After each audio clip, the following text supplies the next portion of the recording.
അല്ലാഹു അക്ബർ എന്ന് വിളിച്ചുകൊണ്ട് ഒരു ഡോക്ടർ പൊട്ടിത്തെറിച്ച വാർത്ത നിങ്ങൾ കേട്ട് കാണും.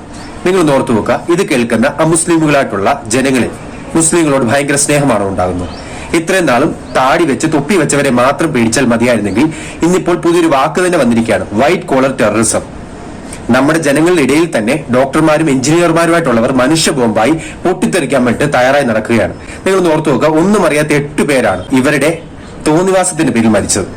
നിങ്ങൾ മനസ്സിലാക്കേണ്ടത്, ഈ തൊട്ടടുത്ത ദിവസമാണ് ആയുധങ്ങൾ കൊണ്ട് ഐസിസിലേക്കുള്ള പോക്കെന്ന് പറഞ്ഞുകൊണ്ട് കേരളത്തിൽ നിന്നും ആയുധങ്ങൾ പിടിച്ചെടുത്തത്.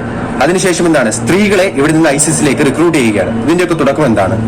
നമ്മളിവിടെ മനസ്സിലാക്കേണ്ടത്, ഇസ്ലാമോഫോബിയയും ഇസ്ലാമിനോട് ഭയവും വെറുപ്പും ഉണ്ടാക്കുന്നത് പുറത്തു നിന്നിട്ട് ആരുമല്ല, ഇതുപോലത്തെ വൃത്തികെട്ട പണികൾ ചെയ്യുന്നവരാണ്.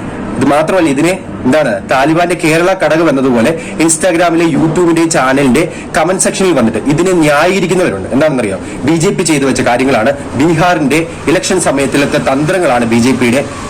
ലേശമെങ്കിലും ഉളുപ്പ് വേണം.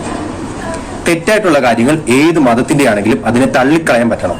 അതല്ല എന്നുണ്ടെങ്കിൽ ഈ സോഷ്യൽ മീഡിയയുടെ കാലഘട്ടത്തിൽ നിന്ന് ഇങ്ങനെ പറയുമ്പോൾ അമുസ്ലിങ്ങളായിട്ടുള്ളവർക്ക് ഒരിക്കലും മുസ്ലിമിനോട് ഭയവും വെറുപ്പും ഇല്ലാതെ ഇടകലർന്ന് താമസിക്കാൻ കഴിയില്ല.